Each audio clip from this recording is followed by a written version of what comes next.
Mama m na ụmụnne m si m ma gbaghalụ na nwunye m. Ofu nwoke sị m na ya na-azụ afịa na-eme ọfụma yọtago. So nya wee nụọ nwaanyị ya na ya na-abọ bili na this girl ya lọvụli ahụ.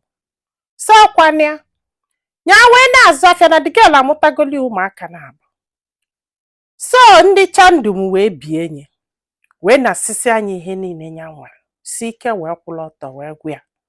Nya wee bido na-ejegheli na ọ bụrụ ọsọ njegheli nya wee bido wee ṅụba mmanya na-akwụyali nyafụ onye abata n'abalị yọtago na-aṅụzi nnọọ mmanya nke nwere isi na ọdụdụ.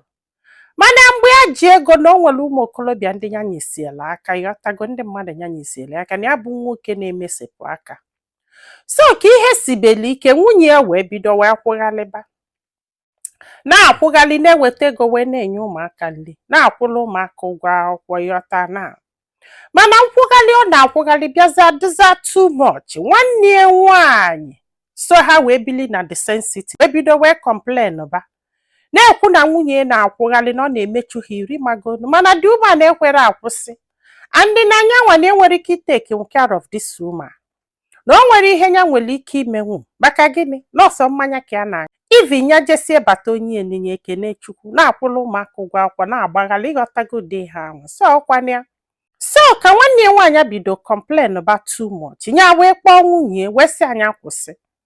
Nwunye wee sị anya kwụsị nyewala gịnị wee zụọ ụmụaka. Ma ọ ga-enye ya ego ụgwọ akwụkwọ ụmụaka ma ọ ga-enye ya ego nri ụmụaka na ọkpụ ihe nwa akpụghị ihe nwa ka ọ bụ ịghọtago. So na ya mọrọ n'ife a ga-eme ya wela aka nne ya ọnyacha wela aka ekpe ya ọnyacha ka ọ kwụsị ọjụ. Mana ya bịa na-ene anya na ya tarị ụta because na enwere ike provide for her. So nya wee gwasịa nwanne ya nwaanyị wee kpọọ mami ya wee gwaba mami ya gwasịa mami ya na mami ya bụ nwaanyị na-agba mbọ na village na-azụla onwe ya afịa na ọ na-eme ọfụma ịghọtago mana ọ bụrụzi nke ịsọpọtụ biznes ya. Ọ sị m ọkwanị ahụ ka a gwasịala mami ya wee sị anya kpọtala ụmụaka na-aba afọ na ya chọrọ ka nwunye welu maka ụmụaka wee na excuse na-akwụghalị. Ya wee kpọrọ ụmụaka na-abụọ wee kpọnye mami ya na village. Mami ya tinye ha na school bido na-akwụrụ ha ụgwọ akwụkwọ na-azụ ụmụaka na-abụọ. Dene ha wee sizie nwunye kwụsị nwunye ma jụsị ọbụgodu na ha kpọrọ ụmụaka ka maka nyanwa enwe need to be taken care of na mmadụ ka ya bụ.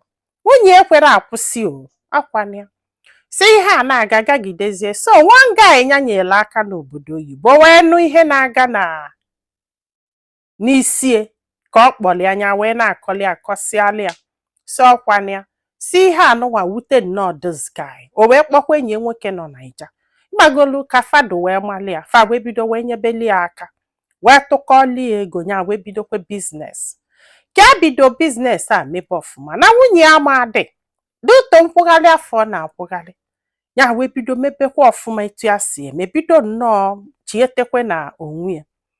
So na mgbe nwunye nọ wee gbalị ife na-eme n'ụbọ ka ya jezi na village wee jekpọlụ ụmụ ya na-abụ kpọgotekwe na city maka mgbe afọ na ya achọtago n'ọzọ bili magolu na-emekwezi ọfụma.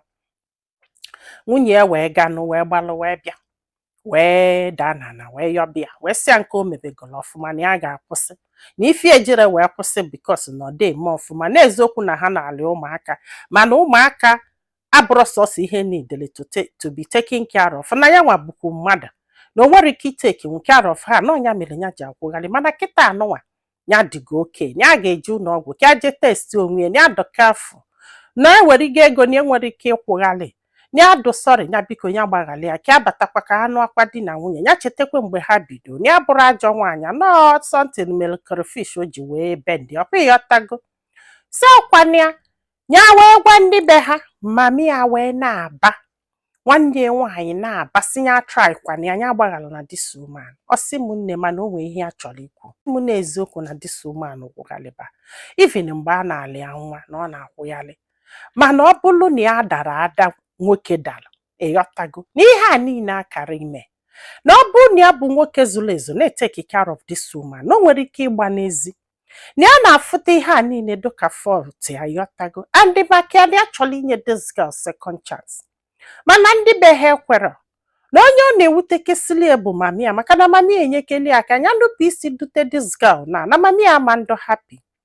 Mana n'ime onwe ịghọtago na onwe ka ihe anụnwa si wee dị unu chekie niile n'ihe anụnwa ya na-afụti asị fọt ya. Mana mami ya na nwanne ya nwaanyị na-asị na ọ dịrị enough, na ọ bụrụ na nwoke daa na nwaanyị kwesịrị ịgbanye ngada nyebelu nwoke aka, ọkwa ịghọtago.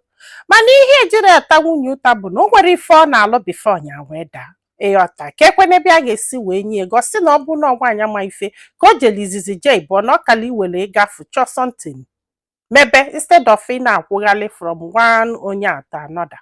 Akwa ifugo ọ sị m na ike kwụrụ ọtọ wee gwa anya wesị ka amala ife ndị mmadụ lo maka na ya na famili akwụrụ. Ịghọta na nwanne m kedu filo kedu ihe ọdụgụkọ those guy mee na ihe anụnwa mee kịta ọdụgụkọ fort the guy. Ihe a nwaanyị a mee kịta ọnụ kwesịrị ime to survive. Ọdụgụkọ this guy gbaghalụ nwunye maka na o believe na ọ bụrụ na ya na-eme ọfụma na nwunye ya ka gbara gị n'ezi, ka onye kwelu n'ihe ndị be ha kwuru na excuse nwunye enyela adara enough iji gbaghali n'ezi jụ ya jee chọọ nwaanyị ọzọ ka ọnọdụ ụmụ ya anya. Mana nwaanyị a ya na-atana ya na bie. Ọ bụrụ gị ị ga-agbaghalụ nwaanyị a ka ọ na ịma mgbaghali a? Gwa anyị filo na comment section maka na ọ ga-enyelu nwa okolobịa aka iji ma ife ọ ga-eme, ma nyekwazịalụ m aka tụsa ozi a ka olu ndị ọzọ ntị.